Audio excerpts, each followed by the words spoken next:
En el año 1826, el gobierno de Bernardino Rivadavia contrata al oficial prusiano Federico Rauch para matar indios y limpiar la pampa bonaerense de los ranqueles. Rauch, convencido de su misión, se adelanta a sus tropas blandiendo la espada. Hoy, 18 de enero de 1826, para ahorrar balas, degollamos a 27 ranqueles. En el combate de las Vizcacheras, un indio joven de pelo largo, al que llaman Arbolito, lo espera en una hondonada.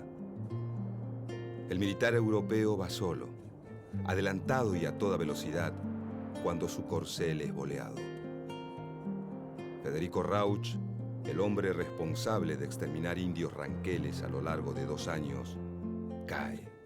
Arbolito, que busca vengar a tantos, le corta la cabeza.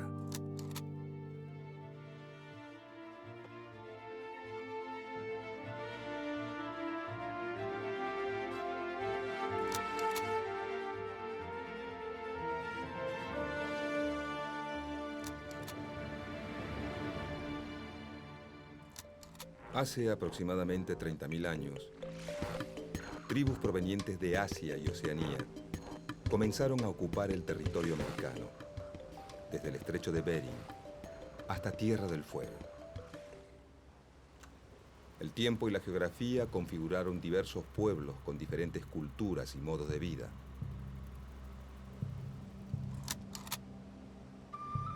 Los huichis, los araucanos, los pampas, los tehuelches,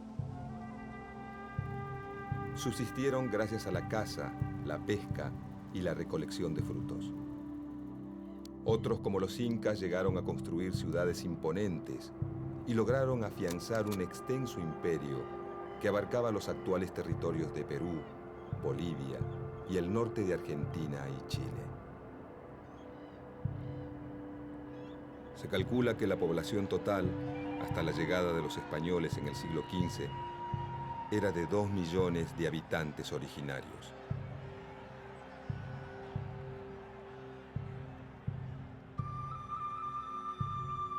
En España funcionaba una rígida sociedad feudal. Quienes no poseían bienes y riquezas difícilmente podían cambiar su situación social. Por eso América representó para muchos campesinos, labradores y nobles empobrecidos la posibilidad de cambiar su condición social, obtener tierras, riquezas, títulos y fama. Derechos y honores reservados hasta entonces solo a la nobleza.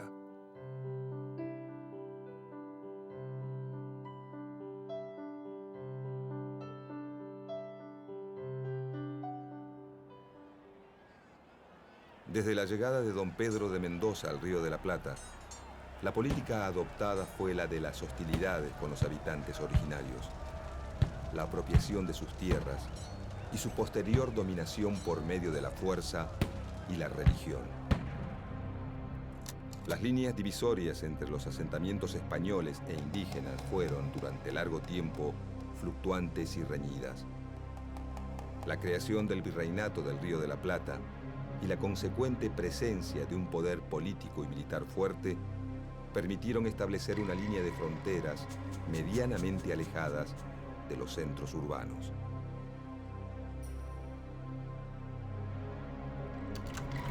De esta manera, los territorios que quedaron fuera de esta línea pasaron a formar parte del denominado desierto, con la intención de evocar un lugar despoblado aún cuando esos territorios continuaban habitados por las comunidades aborígenes. Muchos fueron los que pensaron que esos grupos y su forma de vida no pertenecían a la civilización, sino a la barbarie. El indio era el bárbaro, el salvaje al que había que domesticar o exterminar. La Revolución de Mayo trajo aparejada una política conciliatoria e integradora. En octubre de 1810, el secretario de Guerra y Gobierno, Mariano Moreno, encomendó al coronel Pedro Andrés García una expedición pacífica, diplomática y comercial hacia las Pampas.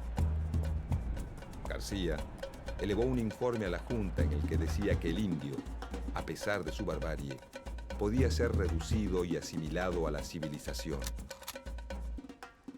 Además, propuso fortificar una frontera desde el río Colorado, al sur de Mendoza, para establecerse en Salinas Grandes, Huaminí y Sierras de la Ventana.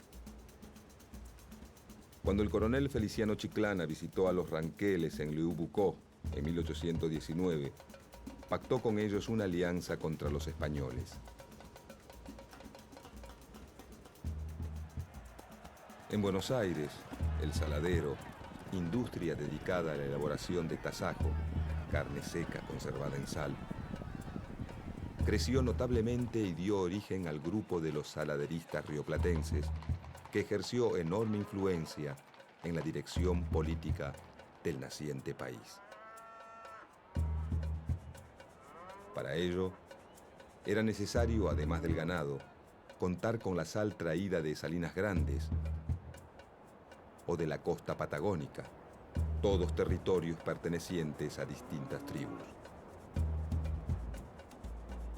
Así, las estancias cercanas a la ciudad avanzaron sobre territorio indígena y ocuparon los campos donde estos se abastecían de ganado salvaje.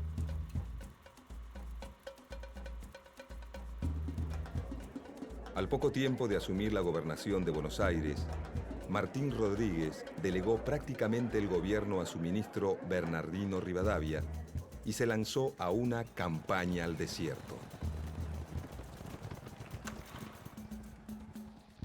La experiencia de todo lo hecho nos enseña el modo de manejarse con estos hombres. Ella nos guía al convencimiento de que la guerra con ellos debe llevarse al exterminio.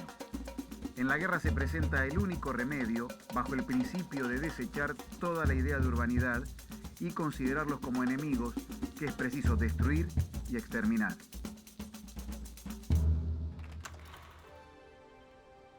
Con el objetivo de avanzar hacia los ríos Colorado y Negro, el gobernador Martín Rodríguez estableció fortines en Areco, Navarro, Monte, Chascomús y Ranchos, y también levantó un poblado en Tandil.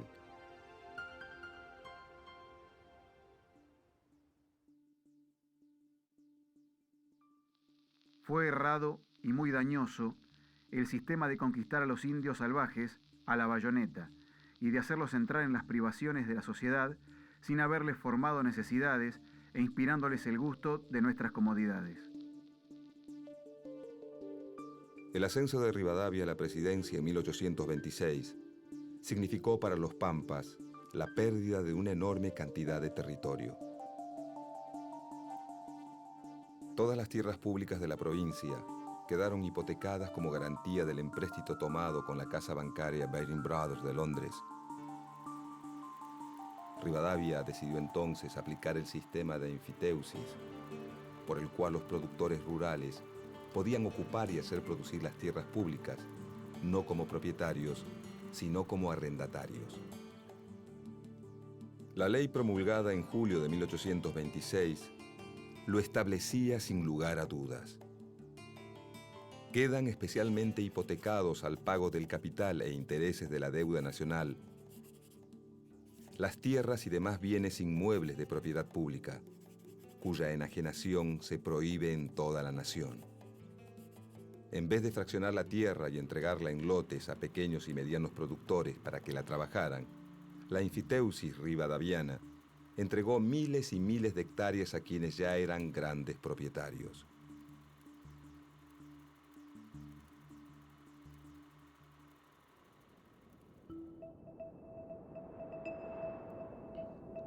Como la ley no establecía límites, ni exigía la introducción de ganado, ni la población de los campos, permitía el subarriendo y la transmisión de derechos, prestándose para todo tipo de especulaciones con la tierra pública. 8.600.000 hectáreas pasaron a manos de 538 propietarios privados.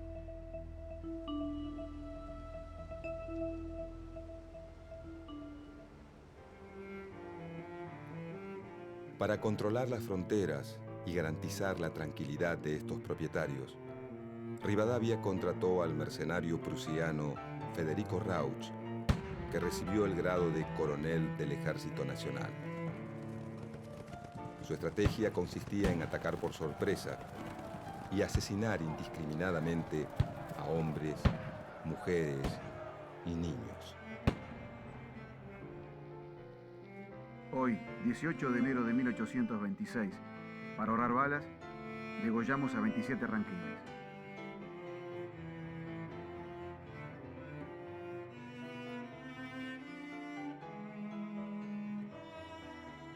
Pronto le llegaría su turno al espanto del desierto.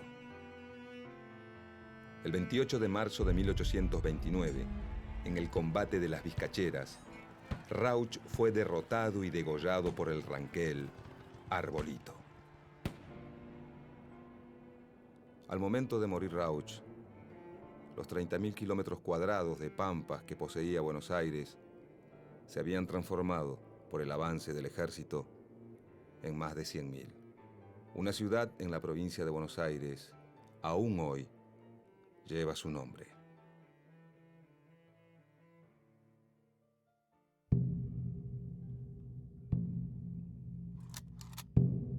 Hacendados, vosotros sabéis que la campaña y la frontera se encuentran hoy enteramente libres de los indios enemigos que, aterrados por los repetidos golpes de muerte que han sufrido en sus mismos hogares y tolderías, se han refugiado al otro lado del río Negro de Patagones y a las faldas de las cordilleras de los Andes.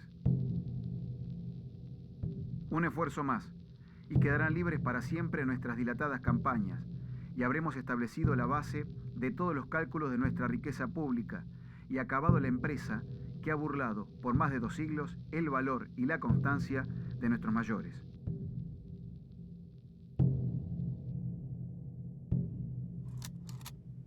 Entre 1833 y 1834, Rosas emprendió su campaña al desierto, financiada tanto por la provincia como por los estancieros bonaerenses. La expedición contó con el apoyo de los gobiernos de San Luis, Córdoba, San Juan y Mendoza. Se le encargó a Facundo Quiroga comandar una ofensiva conjunta contra el indio.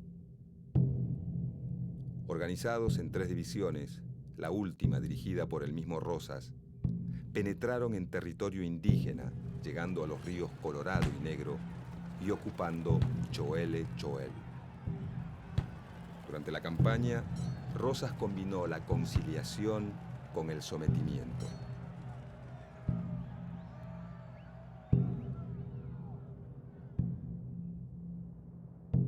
Pactó con los Pampas y se enfrentó con los ranqueles y la confederación liderada por Calfucurá. Se ganaron 2.900 leguas cuadradas de tierras y la línea defensiva pasó por Bahía Blanca, Médano Redondo y Carmen de Patagones. Según un informe que Rosas presentó al gobierno de Buenos Aires, el saldo de la operación militar fue 3.200 indios muertos, 1.200 prisioneros, 1.000 cautivos blancos rescatados. Por aquellos años de guerras civiles, unitarios y federales, estuvieron de acuerdo en la necesidad de exterminar al habitante originario y quedarse con sus tierras. Poco antes de escribir el Facundo, y mucho antes de ser presidente, Sarmiento declaraba: No debieran nuestros escritores insistir sobre la crueldad de los españoles para con los salvajes de América.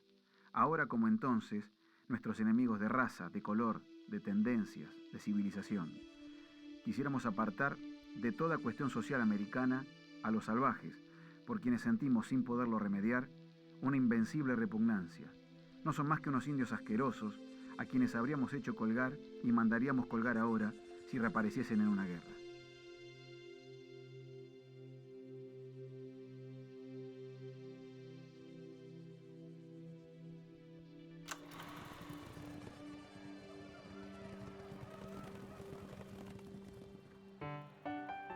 Durante la última mitad del siglo XIX, Argentina se insertó en el mercado internacional como productora y exportadora de productos primarios. Inglaterra, la principal compradora de estos productos, necesitaba materia prima para su industria textil y realizaba los primeros intentos de enfriado de carnes que en poco tiempo darían paso al frigorífico. Esto despertó gran interés por la Patagonia, considerada una fuente proveedora de lana y carne ovina, productos de exportación, generadores de divisas. De esta manera, se hizo necesaria la expansión de la frontera para, como decía un funcionario de la época, reemplazar a los indios por ovejas.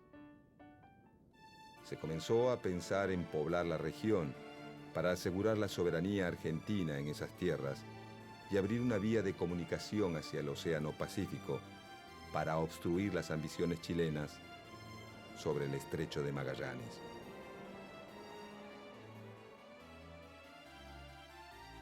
En 1874 asumió la presidencia Nicolás Avellaneda y poco tiempo después promovió la Ley de Inmigración y Colonización.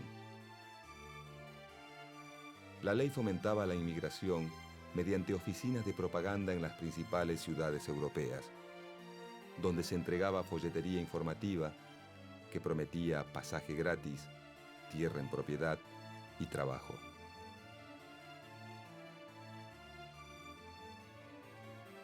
Pero al llegar la oleada inmigratoria, la mayoría de las tierras estaban repartidas entre los grandes terratenientes. La nacionalización del territorio resultaba imprescindible. El gobierno le encargó al ministro de Guerra, Adolfo Alsina, un plan para terminar definitivamente con el problema del indio y del desierto y correr nuevamente la línea de frontera. Este emprendimiento intentó alcanzar el Río Negro y lograr la paz con las comunidades indígenas. La falta de planificación y la incapacidad del gobierno de elaborar tratados que respetaran mínimamente los intereses indígenas llevaron a varios caciques a organizar una gran invasión.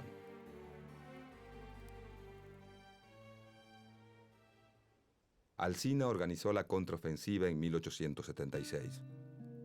Como resultado de la campaña se construyeron pueblos como Carué, Guaminí, Puán, Trenquelauquen, Italó, y una zanja de 374 kilómetros, de unos 3 metros de ancho y 2 de profundidad, entre Carué y Laguna del Monte, conocida como la Zanja de Alsina, que tenía como fin evitar el robo de animales. La política desarrollada por Alsina le había permitido al Estado ganar unos 56.000 kilómetros cuadrados, extender la red telegráfica, la fundación de 5 pueblos y la apertura de caminos. Alsina muere y en su reemplazo es designado Julio Argentino Roca.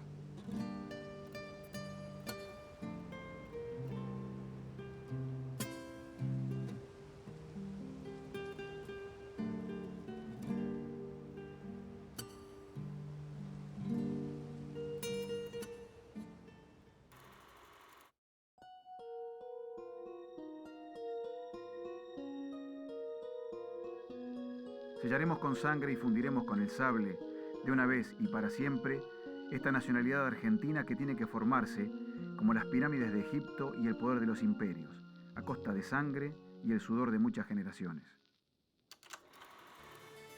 En 1878, el Congreso Nacional sancionó una ley por la que se destinaba 1.600.000 pesos para el traslado de la frontera a los ríos Negro y Neuquén.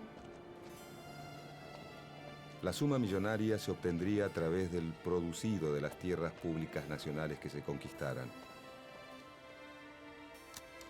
Casi 400 personas se quedaron con más de 8 millones de hectáreas de las mejores tierras del mundo. El nuevo ministro de Guerra aplicó un plan de aniquilamiento de las comunidades indígenas a través de una guerra ofensiva y sistemática. El plan se realizó en 2 etapas. Una ofensiva general sobre el territorio comprendido entre el sur de la provincia de Buenos Aires y el Río Negro, y una marcha coordinada de varias divisiones para confluir en las cercanías de la actual ciudad de San Carlos de Bariloche. Julio Argentino Roca modernizó las tropas e incrementó la construcción de líneas telegráficas. Los batallones comenzaron a utilizar nuevos armamentos, como los fusiles Remington, con un alcance de 1000 metros y la ventaja de disparo sin humo de pólvora que les permitía pasar inadvertidos. En julio de 1878, el plan estaba en marcha y el ejército de Roca lograba sus primeros triunfos con la captura de prisioneros y el rescate de cautivos. Cuando finalmente Roca emprendió su campaña, el indio estaba ya muy lejos de ser un enemigo formidable.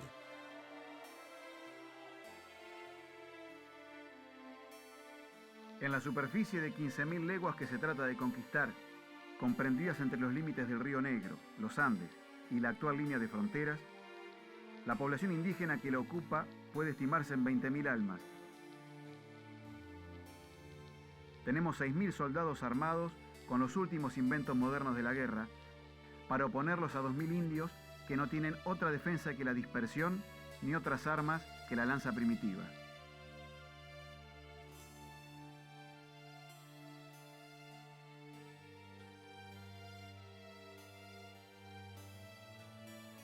Los indios que no caían por los fusiles eran alcanzados por enfermedades traídas por sus enemigos.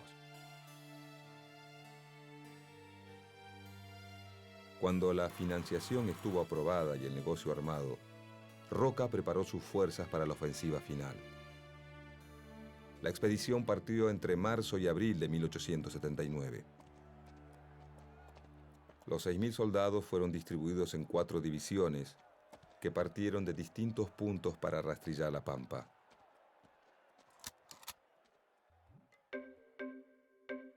Dos de las columnas estarían bajo las órdenes del propio Roca y del coronel Napoleón Uriburu, que atacarían desde la cordillera para converger en Choel-Choel. Las columnas centrales al mando de los coroneles Nicolás Levalle y Eduardo Racedo entrarían por la pampa central para ocupar la zona de Traorú, Lauquén y Poïtahué. Todo salió según el plan, con el acompañamiento de la Armada que con el buque El Triunfo, a las órdenes de Martín Guerrico, navegó por el Río Negro. Roca demoró la llegada de las tropas a Choel-Choel para arribar a la margen izquierda del Río Negro el 25 de mayo de 1879. Tras la celebración de la victoria aquel Día de la Patria, Roca encaró el último tramo de la campaña. El 11 de junio las tropas llegaron a la confluencia de los ríos Limay y Neuquén. Pocos días después, el conquistador ministro debió regresar a Buenos Aires para garantizar el abastecimiento de sus tropas y para estar presente en el lanzamiento de su candidatura a presidente de la República por el Partido Autonomista Nacional. El saldo de la campaña fue de miles de indios muertos, 14.000 reducidos a la servidumbre y la ocupación de 15.000 leguas cuadradas que se destinarían, teóricamente, a la agricultura y la ganadería. Las enfermedades contraídas por el contacto con los blancos, la pobreza y el hambre aceleraron la mortandad de los indígenas patagónicos sobrevivientes. Los vencidos debieron caminar encadenados 1.400 kilómetros hacia los puertos de Bahía Blanca y Carmen de Patagones. De allí partieron en una larga y penosa travesía hacia el puerto de Buenos Aires, desde donde fueron trasladados a la isla Martín García. En la isla fueron embarcados nuevamente y depositados en el Hotel de Inmigrantes, donde la clase dirigente de la época se dispuso a repartirse el botín. Cuenta el diario El Nacional del 31 de diciembre de 1878. Los miércoles y los viernes se efectuará la entrega de indios y chinas a las familias de esta ciudad por medio de la Sociedad de Beneficencia. La desesperación y el llanto no cesan. Se les quita a las madres sus hijos para en su presencia regalarlos, a pesar de los gritos, los alaridos y las súplicas que hincadas y con los brazos al cielo dirigen las mujeres indias. En aquel marco humano, unos se tapan la cara, otros miran resignadamente al suelo. La madre aprieta contra su seno al hijo de sus entrañas. El padre se cruza por delante para defender a su familia.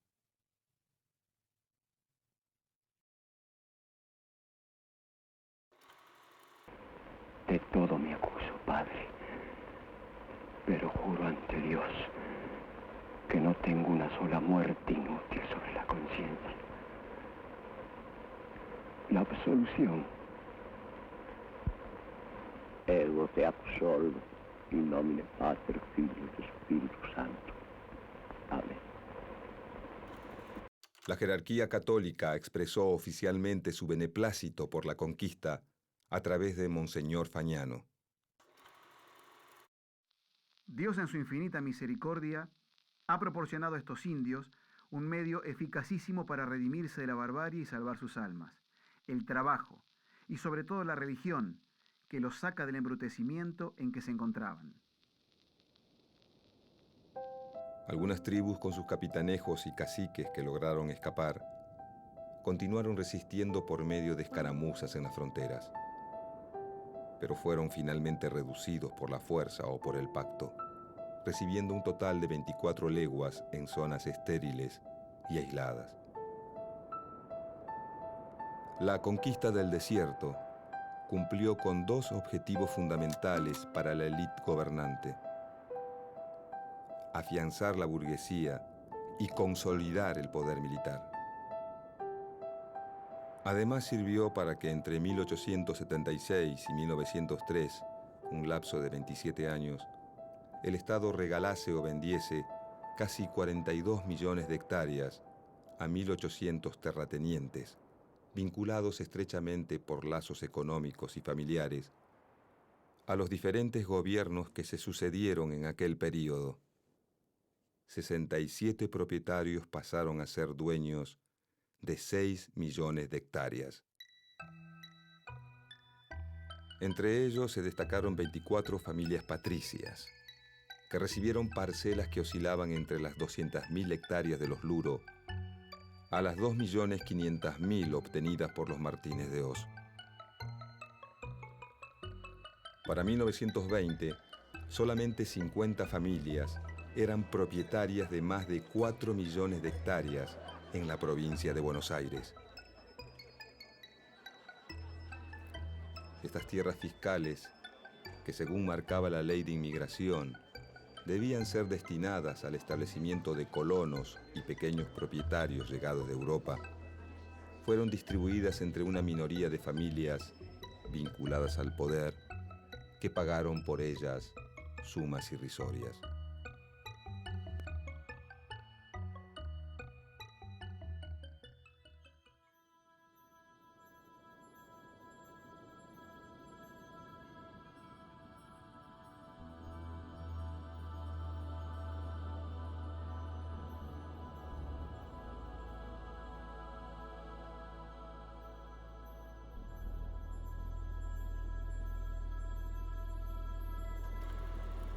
Algunos pequeños propietarios se dedicaron a la explotación ovina y poblaron el desierto con ovejas.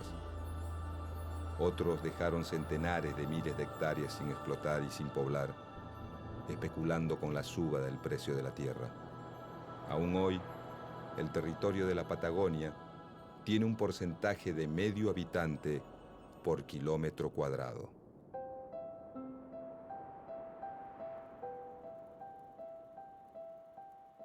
Muchos descendientes de los pueblos originarios de esas tierras aún viven ignorados, imaginados como en aquellos días de la conquista, cuando fueron brutalmente masacrados o condenados a sobrevivir aislados en pequeñas comunidades, luchando porque concluya el tiempo de dominación sistemática ejercida por el hombre blanco.